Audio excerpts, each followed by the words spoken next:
His hand closed around her throat in a 5-star lobby. He leaned in and switched to Russian, a language he was certain she didn't speak, and made his threat. Deportation, disappearance, or worse. She was undocumented. She had no power. There was nothing she could do. She replied in perfect Russian, not broken Russian, not panicked Russian, aristocratic, ice-cold Russian that stopped him mid-breath. What happened next wasn't softness. It wasn't forgiveness. It was something far more dangerous. A man who had never once had to earn anything beginning to understand, for the first time, that there was one woman in Seoul he could not simply take.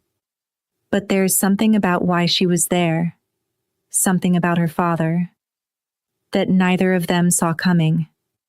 If this is your first time here, welcome. Hit that subscribe button and turn on notifications so you never miss a story. Now, let's get into it. The lobby of Hotel Yeonhwa smelled like nothing. That was intentional. The white peonies on every surface had been chosen specifically because they held no scent. Scent made people remember. In this hotel, memory was the one thing not included in the rate. Zola Vance had worked the concierge desk for 3 years. She knew every guest by what they didn't say. She knew every corner of the building by which exit it offered. She was wearing her charcoal blazer. Her hair was pulled back tight. Her lips were neutral gloss. Her eyes registered everything. She was undocumented. She had been for 2 years. The hotel owner, Park Tae-soo, had discovered this 8 months in. And instead of reporting her, he'd done the math. A concierge who couldn't leave. A concierge who couldn't complain. A concierge who would never, under any circumstances, talk about what happened on the upper floors. She had accepted this, not with defeat, with calculation. Every month, she moved money, small amounts, tips, undeclared bonuses, payments from guests who valued her silence, into an account under a name that didn't belong to her. She was building a door out of that hotel, brick by brick, in total silence. She was checking a room transfer on her screen when the lobby doors opened. The 2 junior staff behind her took a half step back. They didn't know why. Their bodies knew before their minds did. Kwon Do-yoon walked in like weather. He was tall. His suit was black. His shirt was black. The only color on him was the silver of a watch on his left wrist and the cold, precise anger in his eyes. 2 men flanked him like punctuation marks. He crossed the marble floor without looking at anything that wasn't a threat. His eyes found Zola. He didn't stop walking. He reached the desk. His hand came over the counter, and it closed around her throat. Not choking. Not yet. But the grip was real, firm. The kind of grip that says, I have made a decision about you. Zola didn't reach for the panic button. She didn't gasp. She looked at him, steadily, the way a woman looks at something dangerous when she has already decided she isn't going to run from it. He leaned in close, and he switched to Russian. Low, guttural, Vladivostok Russian, hard consonants, compressed vowels, the Russian of someone who hadn't learned it in a classroom. You work the desk, he said in Russian. Someone in this building has been leaking information that belongs to me. You're going to tell me who, or I make one call and you're in a deportation cell before midnight. You don't exist on paper. Nobody will look. Nobody will find you. He waited for the crack, the flinch, the wide eyes. She breathed slowly against the pressure of his hand, and then she answered him, in Russian. Not just any Russian. Aristocratic Russian, Petersburg Russian, the kind that belonged in embassies and opera houses, not in a hotel lobby, not from the throat of a black woman in a charcoal blazer and soul. Perfect consonants, exact inflection, not one hesitation. Your paranoia is showing, Do-Yun, she said. If I were a spy, you'd already be dead. You'd have been dead before you reached the elevator. Now let go of my throat, before I call the embassy you're so afraid of. Silence. His grip didn't loosen right away. Something moved across his face. A sequence of adjustments. The look of a man who has just received information his instruments told him was impossible. Slowly, his hand came away. He stepped back. Zola lowered her chin. She straightened her blazer collar with 2 fingers. Slowly, deliberately. Her eyes didn't leave his face. He said nothing. He just looked at her. And she felt, for the first time in 3 years behind that desk, the specific discomfort of being completely seen. Here is what she didn't know yet. That the moment he let go of her throat was not the end of something. It was the beginning of something far more difficult to escape. The next morning, Park Tae-soo called her into his office. He was sweating through his collar before she sat down. He explained carefully that Kwon Do-Yun had made an arrangement, that Zola would be reassigned, temporarily, to provide personal translation for an upcoming negotiation, that the hotel would be compensated, that this was, of course, entirely her choice. He couldn't look at her on that last part. She sat with her hands folded. She let the silence go long enough to hurt. Then she said, "Of course." Because what else was there? 3 days later, she arrived at an address in Yongsan, a private townhouse that told you nothing from the street. She was shown to a small room and told to wait. The chairs were expensive. The walls had no art. The kind of space designed to make you feel the power of whoever owned it before they even walked in. Do-Yun arrived 12 minutes late. He handed her a folder. He didn't greet her. "Russian delegation," he said in Korean. 4 men. Lead is a man named Mikhail Orlov. They arrive. Tonight. I need everything translated. Everything. Not summaries. Every word. Zola opened the folder. Shipping manifests. Port access numbers. Documents dressed up as logistics that were clearly something else entirely. She closed the folder. "I understand," she said, in formal Korean, every word the correct distance. He watched her the whole time she read. She felt it, like a temperature change. "You're not going to ask questions," he said. "Should I?" He said nothing. "Then no," Zola said. "I'm not going to ask questions. I'm going to translate. That's what you purchased." Something moved in his face on that word. Purchased. She had chosen it deliberately. He knew. The meeting with Mikhail Orlov happened that evening. Orlov was wide through the shoulders, wide through the jaw. He had pale eyes that measured everything in the room as either useful or disposable. When he walked in and saw Zola standing beside Do-Yun, those pale eyes did something specific. They decided something about her. "A black woman translator," Orlov said, in Russian, without lowering his voice. "Interesting decoration." Zola translated this into Korean for Do-Yun, without inflection, without blinking. Do-Yun's jaw tightened. He said nothing. For 3 hours, Zola moved through the negotiation like a blade. She translated not just the words, but the weight behind them, the pauses, the redirections. The moments when Orlov switched to informal Russian to speak to his men, conversations he assumed she'd miss. She missed nothing. At the end of the first session, Orlov leaned back in his chair. He said something to the man beside him, casual, like she wasn't in the room. "She's quite good. A woman like that would be very useful in Vladivostok. more useful than here. Include her in the secondary terms. A bonus from the Korean.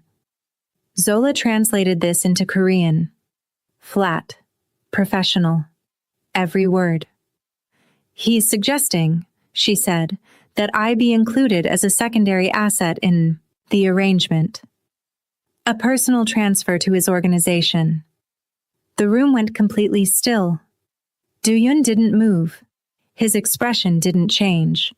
But something in the air changed. The particular stillness of a man deciding something very quickly. Then, in Russian, cold, correct, unexpected Russian, Do-yun looked at Orlov and said, "She's not on the table, now or ever. Say it again and we're done. You'll find another port." Orlov's pale eyes moved between them. He laughed. A small, surrendering laugh. "Of course," he said. "Forgive me." Later, walking to the car, Zola was aware of something new. Not warmth. Nothing as simple as that. More like the feeling of walking past a building 100 times and suddenly noticing it was never ordinary.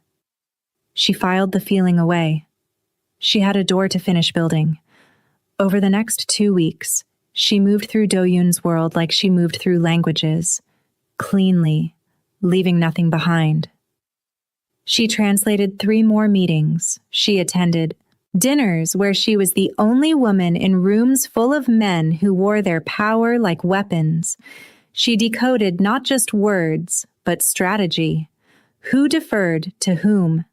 Which sentences were true? Which were theater? Do-yun began including her in briefings she hadn't been called to. He started asking, after meetings, not just what had been said, but what she'd felt about it. What was underneath the words, where the real pressure was. And despite herself, she answered, with the same precision she brought to everything. One night, they sat in the back of his car in silence while Sol moved past the windows in neon. He spoke without looking at her. "Where did you learn Russian like that?" She had been waiting for this question. "My father," she said. "Nigerian?" "Half. His mother was from Lagos. He spent 12 years in Russia, Vladivostok, then Moscow." Do-yun went still beside her. Not the stillness of casual listening. Something else. The stillness of a man whose body has received information his mind hasn't caught up to yet. "His name," he said, quietly. "Adebayo Vance," she said. Though in Russia they gave him a different name, the one from Vladivostok. She heard him exhale, slow, controlled. "He taught me," Do-yun said, "in the prison." She turned and looked at him fully for the first time since getting in the car. "I know," she said. The city moved past. Neither of them spoke. "He talked about you," Do-yun said finally. "He called you his ghost. He said you moved through languages the way other people moved through rooms, that you were never lost anywhere, because language was your home." Something tightened in Zola's chest. "He never came back," she said. Not an accusation. A fact that had had enough time to lose its edges. "I know. He died in that prison, 6 months after I was released." Do-yun paused. "The debt I owe him. It was always meant to find its way to you. I tracked your family for 4 years. Lagos, London, and then Seoul. And instead of paying the debt," she said, "you grabbed me by the throat." The words fell between them. He said nothing for a long moment. "Yes," he said. One word. The closest she would hear to an apology from him for a very long time. She looked back out the window. She told herself the tightening in her chest was just the cold air from the vents. But here's the thing about a cage. Sometimes it takes a while before you see the bars. It was her contact who finally showed her. The one she'd been using to quietly rebuild her documents. The process had been moving for 4 months. But when she followed up, the answer came back with an apology. The application had been blocked. Not denied. Blocked. Specifically. From inside the immigration office's filing system. She knew who. She didn't confront him immediately. She watched first. She paid attention to details she'd been too distracted to notice. Park Tae-soo had been quietly removed from her daily management. Her accommodation had been moved, for convenience, to a residence connected to Do-yoon's network. The small freedoms she'd built so carefully, one by one, had been absorbed into an arrangement she'd never signed. He hadn't kidnapped her. He'd just made it impossible to leave. The difference was technical. In practice, it felt identical. She found him on a Tuesday morning. He was at a desk in the Yongsan townhouse, reading documents. She walked in. She closed the door. She stood in front of him with her hands at her sides. "My documentation," she said.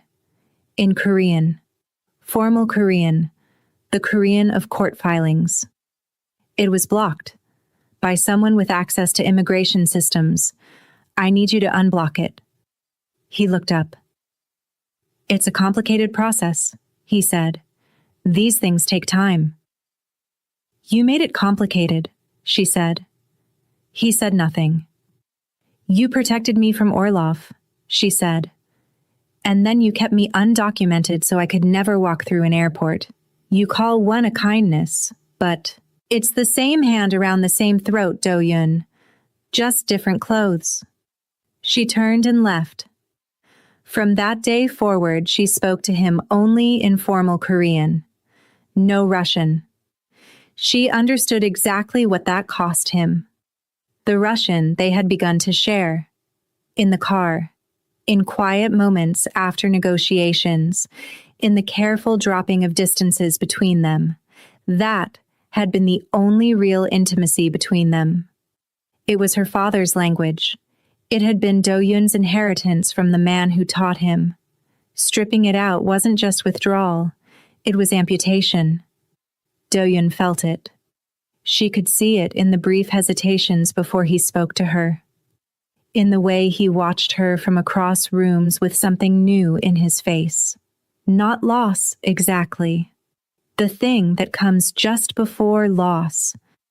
When you can see the drain happening and you know, with total certainty, that you caused it yourself. He didn't fix the documents, but she noticed he stopped adding new obstacles. The cage stayed, but the locks began to change. Then, at 2 a.m, everything shifted. She was awake. She was often awake in those hours, running numbers, tracking the account she'd been building for months.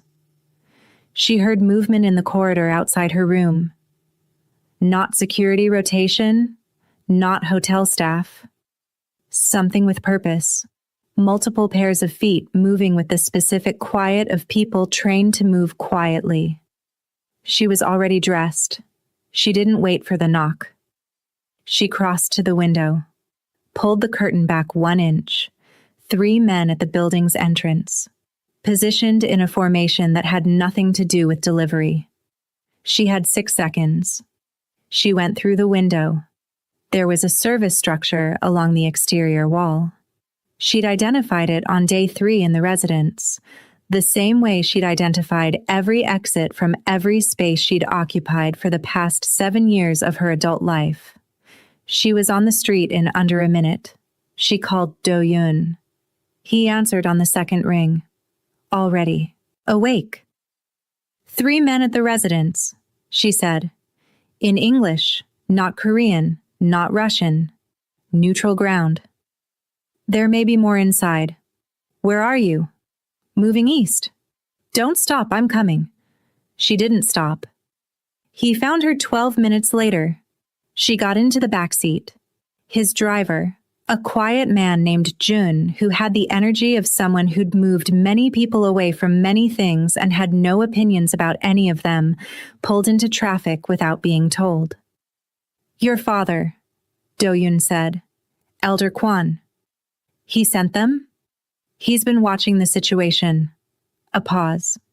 He doesn't approve. He didn't say of what. He didn't need to. To Elder Kwan, Zola wasn't a person. She was a variable in an equation that didn't tolerate variables. They drove south, deeper into Seoul, into the parts the tourist maps didn't include. Older neon signs, narrower streets. The smell of rain on asphalt and food stall oil. Do-yoon took her to a room above a restaurant. Not a safe house exactly, but a private space that smelled of old wood and soy and had one window looking out over an alley lit by a single orange lamp. They sat across a low table from each other, and the conversation they'd been circling for weeks finally arrived. He'll keep sending people, Zola said. Yes. Until one of them finishes it. Or until I end this first. How? He looked at her. The guilt was there. The complicated debt of her father's memory. And underneath all of it, like bedrock under everything else, something she recognized without wanting to. He was looking at her the way a man looks at someone he has been holding at arm's length for so long that his arms have finally given out. I need to tell you something, he said. Then tell me. I blocked your documents, he said, because I was afraid. Not of what you'd do when you left, but of what I'd go back to when you were gone. He looked at the table. That's not a justification. It's just the truth. I don't have a better version of it. The orange lamp outside the window, the distant sound of the city. Do-yoon, she said. He looked up. I know, she said. I know that. And that's part of what makes it unforgivable. He nodded. I know. The silence sat between them. Not empty. Full of something. Then Zola set both hands flat on the table. I've been moving your money, she said. He went completely still. Not stealing, she said. A portion of the digital assets that pass through accounts I have access to through translation work. Small amounts. Untraceable. Into a structure I built. She looked at him steadily. I've been planning my own exit for 2 months. With or without you. He stared at her. And something happened on his face that she had never seen before. Not anger. Not cold calculation. The beginning of something that, on any other man, she would have called a smile. The ghost of one. The thing that comes before a smile when a person has been wound too tightly for too long. You stole from me, he said. I borrowed leverage, she said. It's different. How is it different? A thief takes and runs. I built a contingency. I never planned to disappear with it. I planned to use it to be free. The not quite smile stayed. Your father, he said quietly, was exactly like this. I know, she said. He told me. Do-yoon reached into his jacket. He set something on the table between them. A passport, clean, new, her photograph inside. Korean residence permit, he said. Legal, properly filed, and inside the back page, an account number. The money you moved is still there, plus what I added. She didn't touch it. Added? What I owed your father, he said. It was always yours. She looked at the passport on the table. She looked at him. If I pick that up, she said, I can walk out of this room, out of this city, tonight. Yes. You won't block it. No. We still have Elder Kwan, she said, and his men. Yes. And someone else, she said, someone who's been feeding information about your port operations to both sides. She paused. Not your father, not Orlov. Someone using both of you as pieces in a game. Something sharpened in his eyes. I found it in the documents you had me translate, she said. 3 months of meetings, reviewed together. The same access codes appear in Orlov's communications and in a set of documents I wasn't supposed to see. She said the name quietly. Deputy Commissioner Choi. She watched the change move through him. Tell me everything, he said. She told him everything. What happened next took 36 hours. No weapons, no confrontation. Just Zola, a laptop, and the months of documents she'd been quietly indexing since the day she understood exactly what she was working inside. Choi had been playing both sides for 18 months, feeding the Kwan syndicate intelligence about the Russians, feeding the Russians intelligence about the Kwans, letting them damage each other, waiting to step in and claim the port when both were too weakened to resist. He was intelligent. He had simply miscalculated one thing. He had no idea who was in the room. Zola built a file, time-stamped, authenticated, routed through channels that made it impossible to trace back to any living person. It landed that evening in the inboxes of the National Investigation Service's Anti-Corruption Unit, 3 senior prosecutors, and 2 journalists whose entire careers were built on exactly this kind of evidence. Elder Kwan's operation, she handled separately, not with force, with 17 documents, carefully filed, that made his position within the Port Authority structurally impossible. He wasn't arrested, not yet. But the walls of everything he'd built were now under examination. He retreated. That was enough. Zola closed the laptop. She felt nothing dramatic about it. Just the clean, settled feeling of a door opening on well-maintained hinges. Her flight was in 4 hours. The storm came off the Yellow Sea as she reached the docks at Incheon. Fast and total, horizontal rain, the kind that erases the horizon and turns every light into a smear. She stood under the covered edge of a dock and watched the water. Her new passport was in the inside pocket of her jacket. Her hair had come loose in the wind. She didn't push it back. She heard him before she saw him. His footsteps on the dock. Measured. Unhurried. He stopped beside her. They both looked at the water. Then he spoke. In Russian. Not the threatening Russian from the lobby. Not the boardroom Russian. Something else. Slower. Softer at the edges. The Russian he'd learned from a man named Adebayo Vance in a cold prison at the edge of the world and had carried ever since like a photograph in a coat pocket. I don't know how to ask for forgiveness, he said. I haven't had to ask for much in a long time. I've forgotten what it looks like. A pause. But I'm asking. Zola looked at the black water. What are you asking to be forgiven for? She said. In Russian. She hadn't planned to. It arrived the way certain things arrive, not chosen. Inevitable. The hand at your throat, he said. The documents. The cage I built while telling myself it was protection. He paused. For being a man who spent his whole life taking things and calling it earning. A container ship somewhere out in the harbor let out a long, low sound, moving through the dark. My father would have liked the version of you that exists right now, she said. In this moment. I'm not sure about the other versions. Neither am I, he said. She turned and looked at him fully. He was soaked through. His suit was dark with rain. He looked like a man standing in the full weight of something and choosing not to move away from it. I'm leaving, she said. I know. I don't know if I'll come back. I know that too. You won't try to stop this one. No.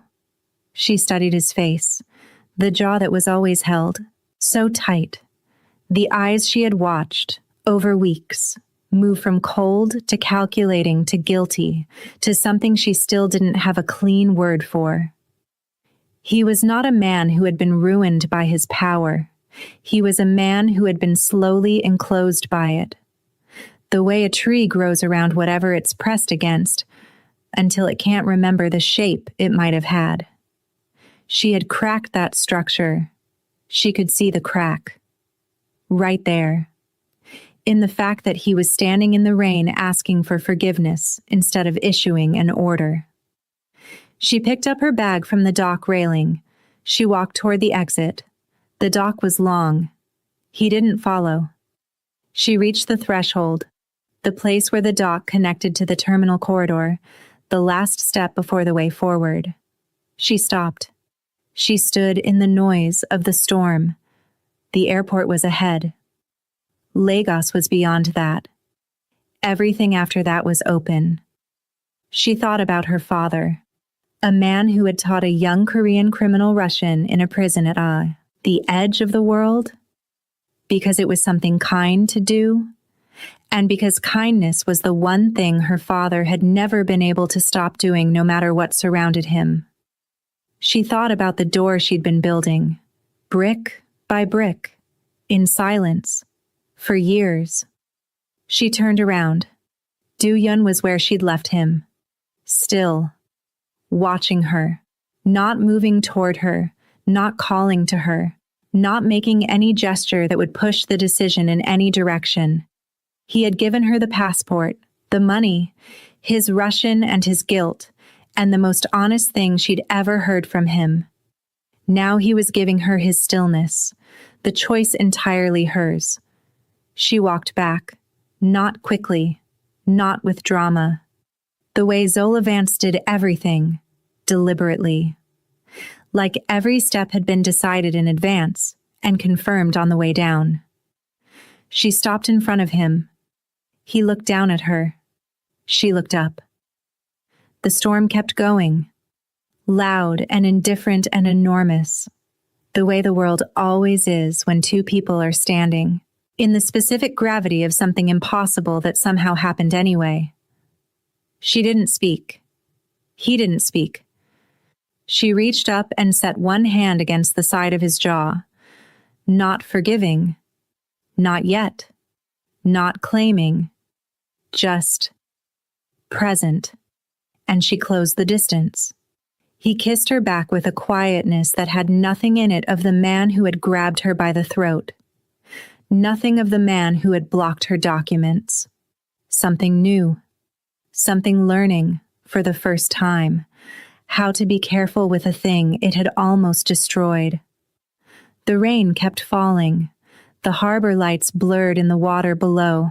Somewhere out in the dark, a ship was making its way through without a visible horizon, guided by memory and instruments and the kind of knowledge that doesn't need the sky to be clear to function. She stepped back. She looked at him one more moment. Then she picked up her bag. She turned. She walked, without hurrying, without looking back, through the corridor, toward the transport, toward the airport, toward the long flight home. Behind her, she knew he was still standing there. She knew because she knew him now. He would stay until she was gone. Not to watch her leave, but because standing in the aftermath of something was the only honest place he had left to stand.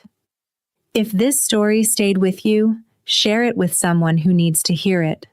Subscribe for new stories every week, and leave a comment. Tell me which moment hit you the hardest. I read every single one.